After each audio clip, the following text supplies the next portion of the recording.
男人40就係上一次表白係幾時？哇！呢個真係而家咧個 IG 咧係佢要俾個 emoji 咧，佢唔係直接一個回覆下邊咁樣俾㗎，佢係喺你嗰句嘢下邊嗰度有個細細個㗎嘛。哦，係啊，係點？係啊，如果你諗下嗱，如果你同個女仔講嘢，佢喺嗰個句嘢下邊淨係俾個 like 你，跟住咁佢係等同於 end 咗個話題。我成世人就算去到我死嗰一刻，我都唔拍拖㗎。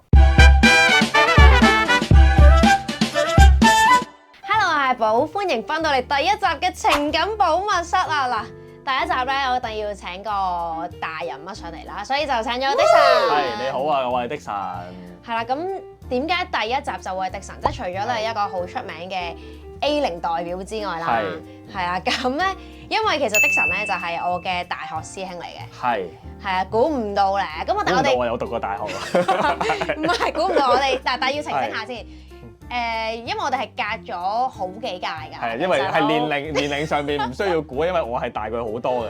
係，你而家幾多歲啊？我而家40歲㗎啦，我即係我今年係41，係啊，所以大你好多。但係你係我唔知10幾屆之後嗰啲師妹嚟㗎啦，已經。都冇10幾啦，但係係咯，咁就但自己去 fact check 啦咁樣。係咁，哇！咁所以講到你而家已經4字頭啦。係。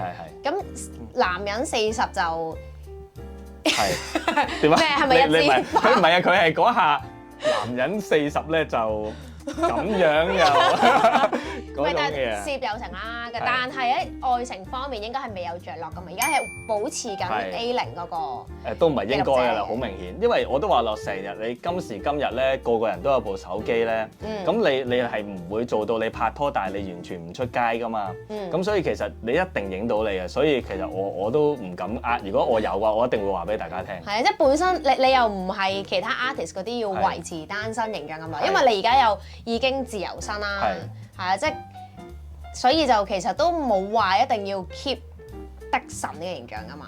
其實冇啊，我由始至終因為你我都冇諗過。的神其實唔係真名嚟㗎嘛。係，我由始至終都冇諗過要 keep 的神形象㗎，因為佢嗰個時候甚至乎佢100毛最初嘅時候咧，咁我哋會簽約㗎嘛。我簽約之前我就已經問佢㗎啦，我話咦。咁如果我第日有女朋友得唔得㗎咁樣？跟住嗰個時候，阿林日曦仲同我講過咩？佢話如果你有嘅話，我直情同你買個蛋糕同你切蛋糕啦咁樣。唔止咁簡單。如果我覺得而家直情係你話俾大家聽，你出鋪係全香港人同你一齊慶祝㗎。會去到我諗而家就可能冇咁大型嘅嗰件事，但係如果你話之前就可能好啲，但係而家可能大家都覺得終於都有啦咁樣，即係可能係。唔係因為我哋幫你搞咯。係啊，大家如果想同的神慶祝嘅話，喺下面留言啊。唔係，即係唔係而家有啊？係即係第二日有咁嘅情況啫，係啊。係啦，咁咧今日咧，因為我呢個節目叫情感保密室，都同大家講下呢一個節目咧，就會係每集啦都邀請唔同我嘅嘉賓啦，即係目前嘅朋友啦，係或者可能真係我自己朋友咁樣嘅，咁就係去玩一啲關於愛情嘅 game 啦，同埋你傾下偈咁樣嘅。係啦，咁因為咧，我今日咧就準備咗好多問題問你。係啦，咁多啊！所以其實本身我諗住同你閒聊都已經可能傾到2-3個鐘，咁但係都想同你玩下遊戲，咁所以我哋就邊玩邊傾啦。好啊，好啊。好嗱，咁第一個咧嚟一個快問快答先。係啦，咁盡量啦，唔準諗即刻答。盡量啊，好啦，盡量啦。因為我覺得你可能未必會好快答到。因為唔係，因為我係慢㗎，不嬲都。即係咧，我最中意咧就譬如，如果大家有留意翻，即係我之前答問題，我好中意 repeat 人哋嗰個問題，其實我就借嗰個時間嚟諗嘢，就係我估到。嗱，而家你答呢個問題，你唔使望我嘅，你望全程唔望鏡頭 OK 嘅，你就聽我嘅問題。好，第一個就係第一眼望女仔邊度？眼。OK， 第二條，俾你揀，你可以去跑馬定係出 pool？出咗 pool 之後，然後匿埋跑馬。呢個出貓，呢個係出貓。所有我同你講，所有中意跑馬嘅男人都係咁㗎。咪就係你已經 expect 咗你嘅未來嘅女朋友係會唔中意你跑馬嘅？咁正常情況下，因為佢嗰啲時間咧，你唔係禮拜3夜晚，就係禮拜日嘅晏晝咧，咁你一定係俾人捉咗去咩海洋公園啊咩嗰啲㗎嘛，係啊，即係所以你或者你會唔會有一個決心，就係如果我第時揾咗女朋友，就即係你都唔會放棄跑馬㗎啦？梗係唔會啦。咁會唔會說服佢同你一齊加入呢個興趣？咁亦都唔會喎，因為每個人都有佢自己嘅興趣㗎嘛。我亦都建議即係你哋。如果你有一樣嘢係你嘅興趣嘅話，咁除非你話原來你嘅另一半係直情係討厭啊，即係我一見到你咁樣我就好討厭。如果唔係但係你哋跑馬應該係咪都有女仔唔中意？我諗即係除咗馬年會入下馬場咁樣，就係因為驚會賭馬賭得好勁。咁啊唔會好勁嘅，咁我都唔係好勁嗰啲。即係你都係跑下馬仔咁樣。即係我會俾佢，即係你俾佢睇下嗰啲注馬，你就知道令到佢安心下，咁我都會嘅。20蚊咁樣㗎咋，可能係。好，下一條，對上一次表白係幾時？哇！呢個真係好耐啊，因為咧通常咧嗱，要長氣啊，你唔係即答。因為咧我通常咧就係我係俾人發現咗我中意佢，佢就會嚟問我，咁我先會講嘅。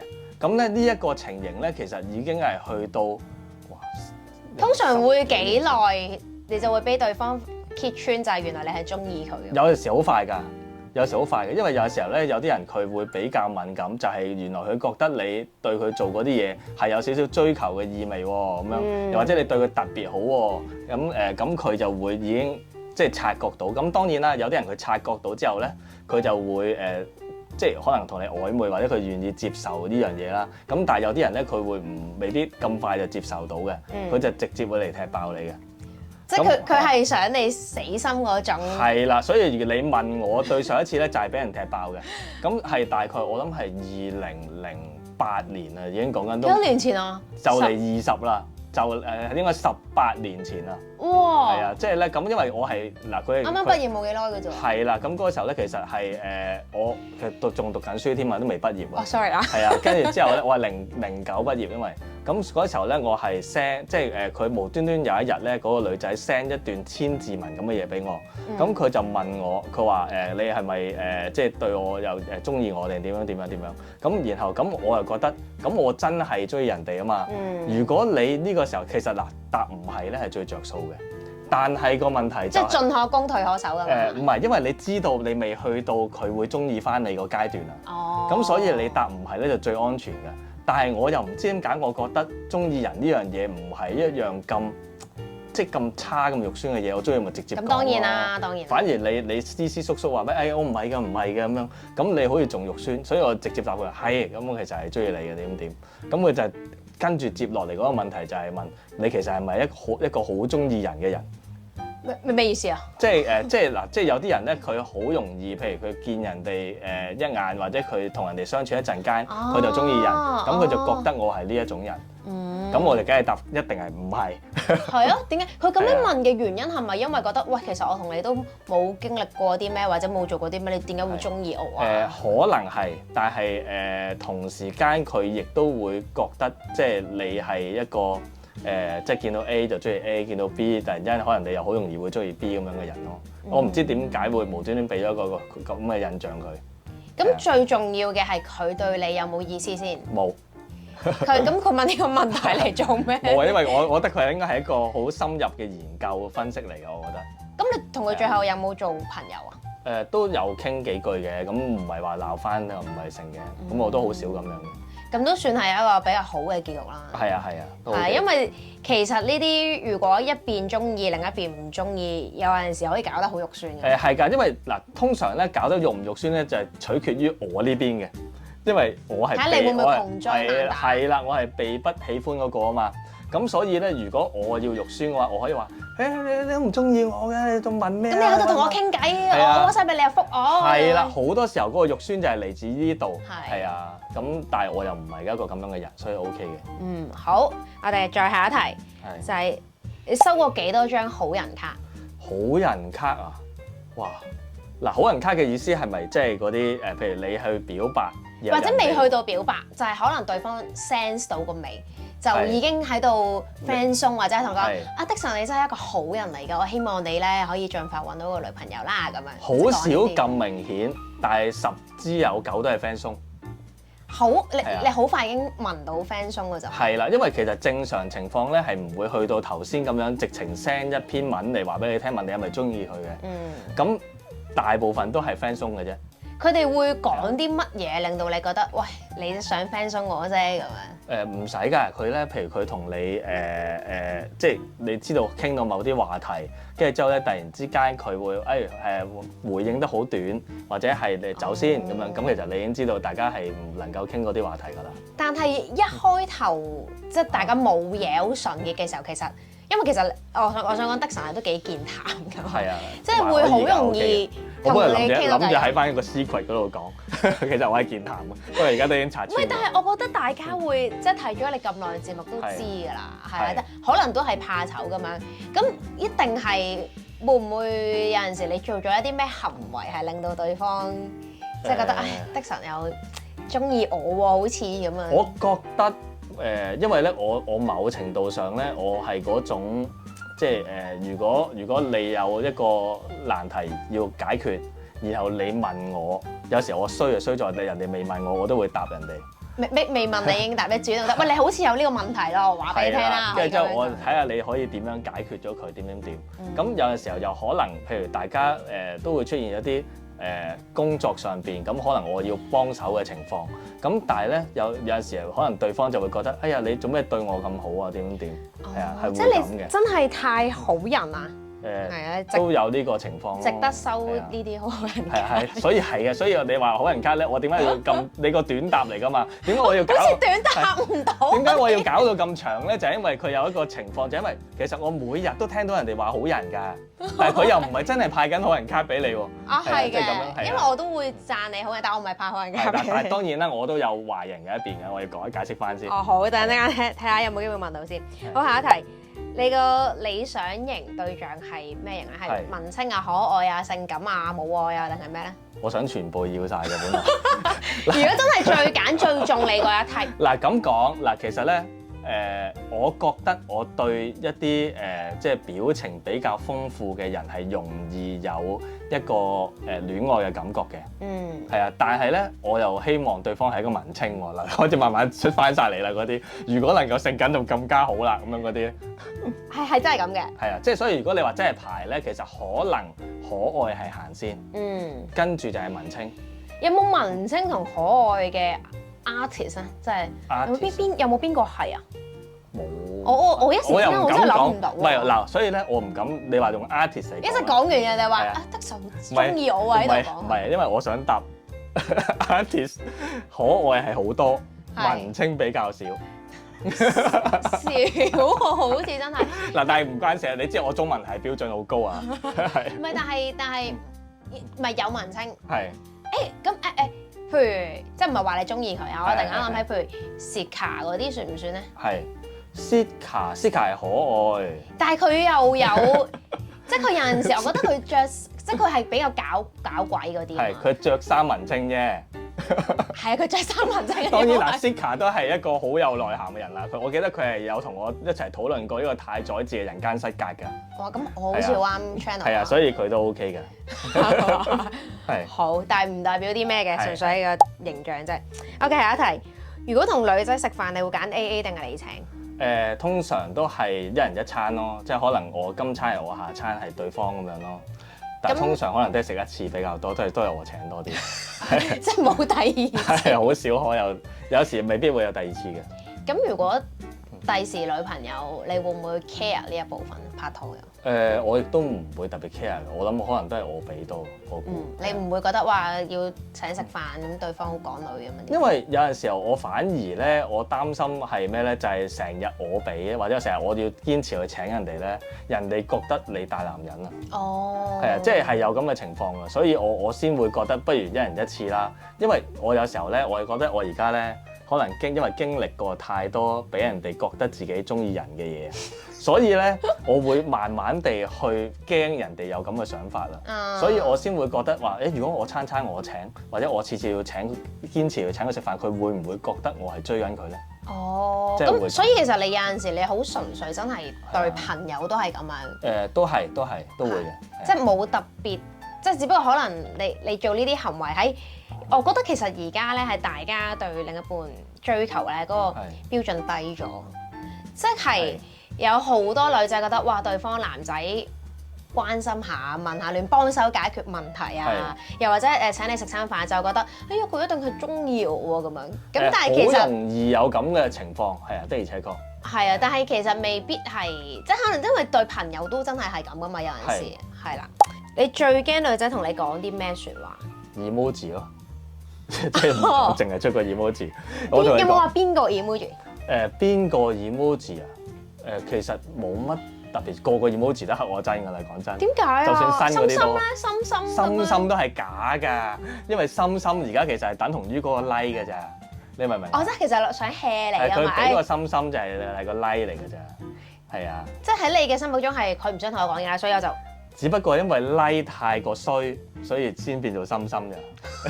你留意下真係㗎。因為咧嗱，如果譬如嗱，我假設啦，尤其是而家咧個 IG 咧係佢要俾個 emoji 咧，佢唔係直接一個回覆下邊咁樣俾㗎，佢係喺你嗰句嘢下邊嗰度有個細個㗎嘛。哦，係啊，係點？係啊，如果你諗下嗱，如果你同個女仔講嘢，佢喺嗰個句嘢下邊淨係俾個 like 你，跟住咁佢係等同於 end 咗個話題，而嗰個女仔都知道喎。所以佢知道咁樣俾咧係會對方會唔會覺得我好衰咁樣，所以佢就會俾個心。哦，係啊，佢唔係真係心嚟嘅。你又講得係啊，我研究咗好耐。因為我好似都係啱咁嘅，係咪啊？唔係因為都係嘅啫，因為覺得誒好似冇咩要傾咯。係啊，而且仲要喎，我要分析埋喎。如果點解佢要喺你嗰句嘢下邊嗰度俾個心咧？就係佢心你嗰句嘢。如果佢喺唔係心你個人㗎嘛。係啊，如果佢係另外地回覆你，俾個大心，因為個心太大啦，所以佢驚你誤會啊。係啊，所以我就唔敢咁樣，即係除非真係同性我先咁大個心俾佢咯。哦，咁呢個又啱。啱啊！我係咪好了解女人咧？突然之間。係。好，下一題，一見鐘情定係日久生情？其實兩樣都有，但係我偏向係日久生情多啲。係啊，其實兩樣都有，因為任何我想講就係。即係你有試過一見鐘情啊？有，因為我想講係男仔啊，即係我唔知女仔係咪咁啊，即係男仔就係對靚嘅女仔，你一見你即係定話哇好靚啊咁你就梗係即刻就會想去追求噶嘛。咁但係當然啦，因為我好快地我就知道一見哇好靚啊咁我都會覺得喂，但係人哋未必會中意我喎，咁所以咧我都會慢慢再相處落，咁先會叫做日久生情咯。哦，即係你一見鐘情鎖定咗目標先，但係你就唔會即刻就話我要同佢生仔㗎嘛。係啦，你都會再散發下啲個人魅力，慢慢相處。係啊，又或者你慢慢接觸落，你知道對方哇原來佢都真係唔會㗎喎，咁你咪可能咪自己自動 friend 鬆咯。即係咁樣。所以有試過係有冇試過就係你同嗰個女仔可能相處得去到一啲某啲曖昧嘅階段啦，但係你覺得即係可能你冇自信，然後係你調翻轉頭你 friend 鬆對方。呢個情況咧，我懷疑係有，因為但係喺我讀書嘅時候發生㗎啦，即係因為我去到後邊，其實你連好深入嘅感情，即係自從我做咗呢行之後，同其他人係有好深嘅感情都比較少啲。係啊，因為呢行真係個流動真係好大。係，咁呢個都真係。好，再下一句，喺現實中有冇女仔主動問你攞個 WhatsApp？除咗工作需要。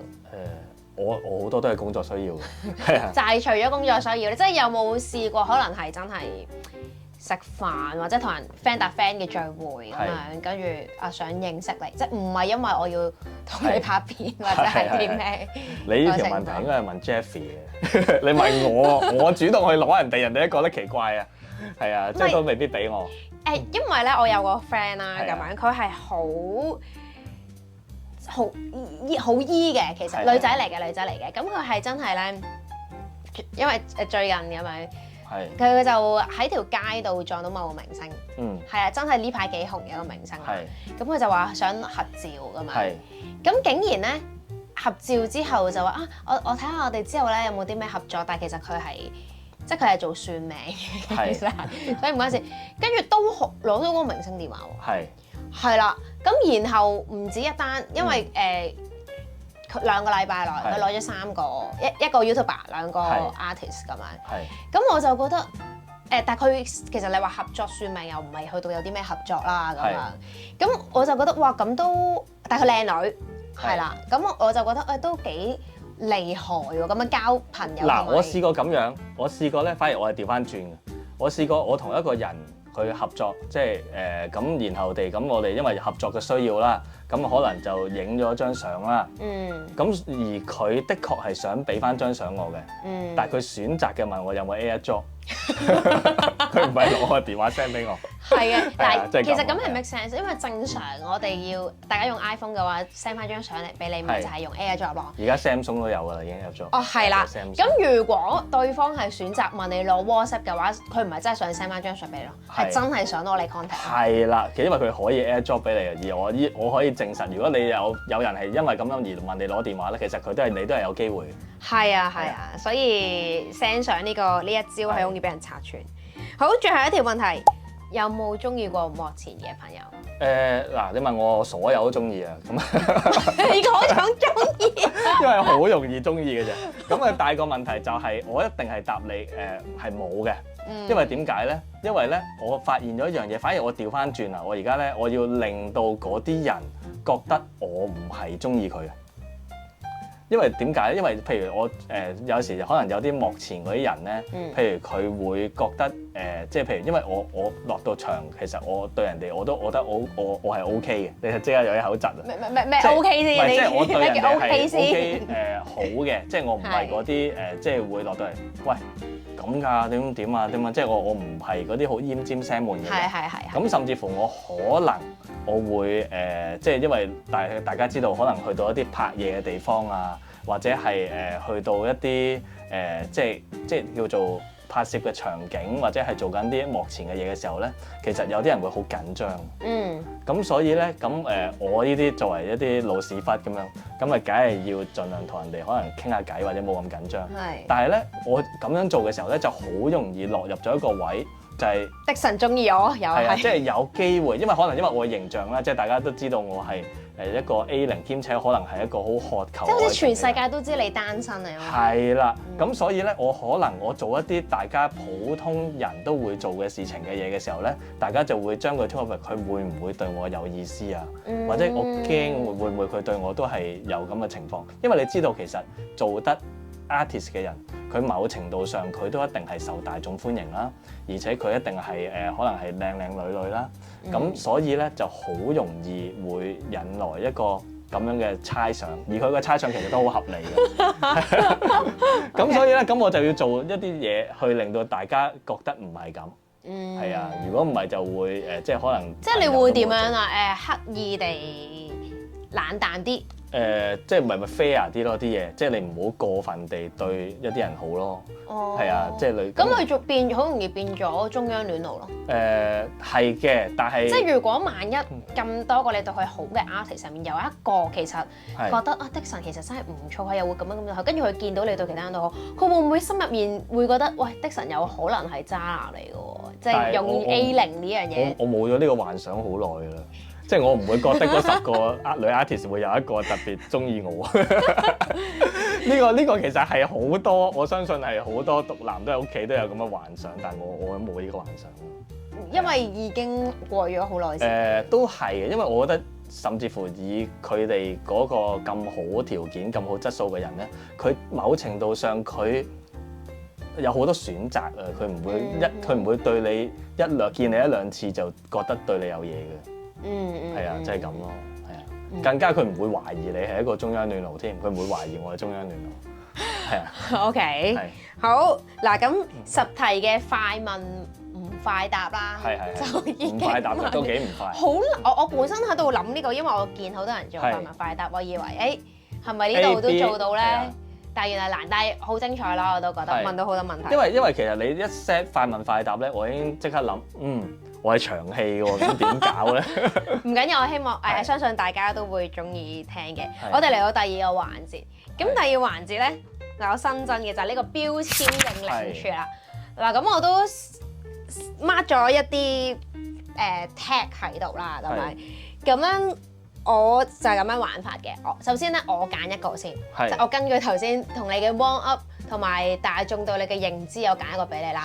咁然後你都會再揀2至3個俾自己嘅。咁我會問你點解會有呢個想法？係啦，嗱，呢度有好多咧，即係 A0嗰啲太罕啦，我唔擺落去。係啦，咁但係有好多可能大家都會覺得，呢個係的神啦咁。嗱，呢個一定唔會揀先。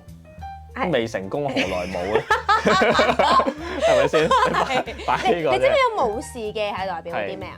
咪戴帽咯，係嘛？係啦，但係講緊嗰啲阿 Q 精神啊，哦、即係就發生咩事都極度信任另一半，跟住就話誒冇事嘅，唔會嘅咁樣嗰種嘅人格咯。係嗱喺呢度入面咧，我揀我自己嘅，係大家可能未必估到，我會揀呢個。係閃婚潛力股，拍咗落去先。係嗱，呢個你揀呢個係有原因，不過我又想留下翻喺嗰個 secret 嗰度講。好啊，咁等間先。有人講過係啊。OK， 閃婚潛力股，咁你自己揀俾自己啊？我自己揀啊，睇下先。哇！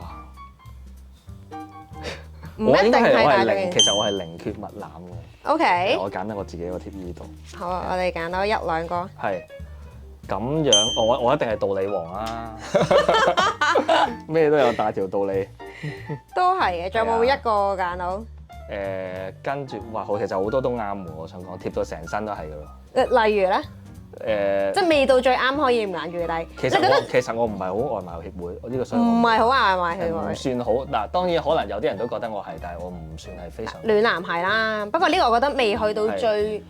我係暖男得嚟咧，我其實我又有啲計算，係啊，即係我唔係嗰種即係你一見到我就係嗰種人，即係嗱，譬如好簡單，譬如阿C AllStar 安仔咁樣，你知道佢係對所有人都係暖男噶啦，咁其實 CCTV 係咩嚟？我即係會好監測住另一半做啲咩，即係會成日 check 住對方。我都有時會冇呢個安全感嘅。其實係啊，係冇安全感。但係我知道咁樣做係會帶來一個非常差嘅後果，所以我都唔會咁做。但係我心裏邊會咁做，係啊。OK。我想咁做，但係我唔會咁做。咁都可能差唔多啦。呢啲未必會係啦。戀愛腦，我最多咪發呆咯，但係我應該都唔會。我都覺得你唔會。但係如果我中意咗人咧，我可以成一兩個鐘頭坐喺度發吽竇嘅，會咁嘅都會。好啊，咁可能大概係咁先，因為要黐可能呢啲佛系求愛都係你㗎啦。如果每個又可以講幾分鐘㗎啦。好嗱，我哋講你即係揀咗嗰兩個先啦。咁我可以搣翻俾你啊。唔使你黐成個環節先呢個。咁呢個寧缺勿濫先啦，講咗。但係寧缺勿濫都有少少就係曾經有一啲機會喺你面前，你都唔要。跟住就即係你想講其實係冇呢個可能性。唔係，我哋想問係咪呢樣？其實係咁。即係都真係有曾經有一啲機會㗎嘛。我自己覺得即係如果我真係攬啊，其實都有機會嘅，我覺得都有咁嘅可能。因為我覺得。會唔會大眾其實有個誤解？即係雖然話單身咗40年啦，係咪真係一朵花都即係冇擺過喺面前咧？定係其實有陣時可能都有，但係覺得唔啱。因為我自己我就係識一個咁樣嘅，我以前有個同學啊，即係我係講緊我中學中6、7嘅時候有個同學，我記得我有一次我見到佢有一個新嘅女朋友，而我知道嗰個女朋友唔會係佢中意嗰個類型。而佢的而且確，咁我就問佢，我話喂，我話你明明我覺得你應該都唔係中意嗰個類型㗎，咁點解你同佢拍拖咧咁樣？然後佢答咗我一個我覺得我記到今日嘅説法啦。佢話咪當儲下經驗咯。嗱，佢就一定係男啦。如果你咁嘅情況嘅話，係啊，咁我就覺得我一定唔要成為咁樣嘅人，所以我就會揀自己係寧缺勿濫。咁會唔會有一個可能就係未必係最啱自己個 type， 但係試下先咁樣？因為其實而家即係可能 Gen Z 嗰批咧，佢哋都即係都可能會比較容易啲去接受一個戀情啦。我覺得係啊，即係未去到話哇呢個係我真愛啦，我先要同佢一齊咁。嗱，如果譬如嗰個人，我假設佢真係對我有意思啊，即係我都好少咁嘅情況。不過假設啦。我係因為佢對我有意思呢樣嘢，而我覺得有啲想咧，其實我都係想嘅。但係因為我通常咧，我係嗰種咧，如果我對嗰個人係完全冇意思咧，我會即刻迴避、即刻縮嗰啲人嚟嘅。係啊，咁所以我應該我都係屬於寧缺勿濫嘅。如果咁計嘅話，所以其實都真係要你覺得係情投意合，同埋你都係咪？課師係見到大家有機會有將來，你先會。因為我某程度上，我自己我點解會出現咁嘅狀況咧？就因為有啲人咧，我知道佢係覺得拍拖咧，即係佢係對住拍拖呢個概念啊，佢唔係對住個人啊，即係佢覺得拍拖呢樣嘢係必定要存在喺佢個人生裏邊嘅。係啊，所以咧，如果我嗰下我係冇拖拍咧，咁我係一定會去揾一個人去能夠同我達成拍拖呢樣嘢。嗱，咁但係我又唔係咁嘅人嚟嘅喎，因為我係可以接受到我成世人，就算去到我死嗰一刻，我都唔拍拖嘅。即係我一個人都得喎。咁所以佢對於我嚟講就係我要遇到嗰個人，我先會同佢拍拖。係啦。咁其實你係好高要求喎。可以係㗎，可以咁講。係咯，聽得出係好高要求。係啊，所以咪搞成今日咁嘅田地咯。呢個一陣間我再 follow up 啊。好，下一個道理王呢個啱啱展現咗啦。係，咁我又想問啊，你 MBTI 係咩啊？我好似係 INFP 啊。但係你都 F 㗎嘛？係啊，好似係。係咯，咁所以其實你係同埋即係因為讀中文系咧，我覺得係有一定嘅情感細膩度喺度嘅，都真係。咁你喺拍拖上面，你覺得會用自己 T 嗰部分多啲啊，定係 F 嗰部分多啲？嗱，我自己嗱，當然我實際上我唔記得咗嗰啲 F 啊 T 係咩嚟啦。即係一個可能係情感導向嘅，一個可能係嗰啲叫咩理性導向咁。我非常情感導向添啊，甚至乎我係要嘗試用理性去壓低嗰啲情感導向。咁誇張？係啊，因為我係嗰種咧，譬如我一中意咗人咧，我係勁想成日去揾啊。即係你要糖黐豆咁樣嘅。即係我會好想去即係譬如我就遇到啲我好想分享嘅嘢，我又好想分享俾佢啦，點樣啦。但係你咁樣咧，譬如我去到後尾，我就發現你咁樣一定嚇親人，而且十之有九，你好快地就會即係一定係人哋就會做出一啲好大型嘅拒絕行為。即係千字文聲過嚟。係啦，所以咧咁我就要不停壓制住，即係令到自己唔好咁做，唔好咁做，會唔會煩到人咧？咁所以咧，我有時候我會出現一個狀況，就係咩咧？就係我 send 完一啲嘢出去，咁我又會 delete 翻。但係當然嗱，千祈唔好因為我有咁嘅情況就當係啊。大家都見到過你 delete 翻。係啊，所以咪有時未必嘅，有時你譬如我當未 send 出去啊，已經 delete。有時係啊，有時候可能我自己已經 delete 翻㗎啦，係啊。咁但係你千祈唔好因為我咁嘅狀況咧，就覺得我係一定係中意你，但都未必嘅。可能真係唔小心寫錯或者打錯嘢。我驚陣間人哋睇到，佢真係有 delete 過啊咁樣。即刻出翻嚟 WhatsApp，或者成個對話咁樣。可能 delete 係因為第二啲緣故嘅啫。係因為我覺得嗰樣嘢，可能我講完之後，我忽然之間我係覺得好似有啲失禮，所以我就 delete。咁點解你會覺得自己係道理王呢？如果即係道理王，可能真係拍拖嘅時候，好多時候會同對方講道理啊。係，我都會㗎。嗱，即係好簡單就係譬如我唔知大家有冇睇啊？又係我，因為我近期又係睇，我好中意嗰套韓劇叫咩？愛情怎麼翻譯？佢中間咪有一個成日俾人 cap 出嚟，就係個女主角係高允貞，就喺度講北極光。跟住咁個男主角咧，咁就喺度講一段道理，咁佢就反白眼，係啊。咁我有時你就係嗰啲會俾人反白眼嗰啲，會有咁嘅情況嘅，係啊。即係可能係你拍拖上面會，即係可能喺愛情上面你都有衝動嘅位，但係相處上面其實都會好想說服對方啊。都會嘅，因為嗱，我簡單嚟講，但係我唔會鬧交。你點知啫？你都冇試過。都唔係，因為我同其他人相處我都知嘅，即係就算我同我屋企人相處都係我盡量我唔想係嗰種大家鬧互鬧，因為我自己好真咁樣樣，所以咧我會大概係可能講道理。但係你知唔知講道理，男人講道理就係等於女人嗌交？吓？唔係啊嘛！即係好多時候男人以為你講緊道理，但係女人就話你做咩要同我拗啫咁樣。係啊，我聽過好多次就係個男方覺得我都係同你講道理啫，跟住個女仔就覺得你而家真揾交嚟嗌啊咁樣。咁啊慘啦！咁我一定係成日都俾人哋覺得我好中意鬧交王，唔係道理王係鬧交王。因為有陣時，我覺得呢啲真係有少少男女之別。有陣時女仔會覺得，喂，呢樣嘢有冇需要拗啊？即係可能真係覺得你咪。你氹下我，或者臨搞掂件事咪算咯。我要情緒價值咁樣。個男仔就話：我而家同你講道理先，你唔好嘈住。我同你講點解你唔啱咁樣。我有陣時我唔得㗎，我即係我唔可以係嗰種咧，因為我覺得咁個事理就係咁，因為你有時嗱當然啦，我都會睇個情況。嗱，即係我覺得如果你做嗰樣嘢係錯嘅，的確係令到其他人唔舒服，咁我就一定有責任。我覺得我有責任要話俾你聽係有咁樣嘅嘢，係啊，即係咁咯，係啊。如果唔係我都唔係好堅持嘅，我都 OK 嘅。OK， 即係所以睇下會唔會影響大局。係啊，即係類似係咁咯，係啊。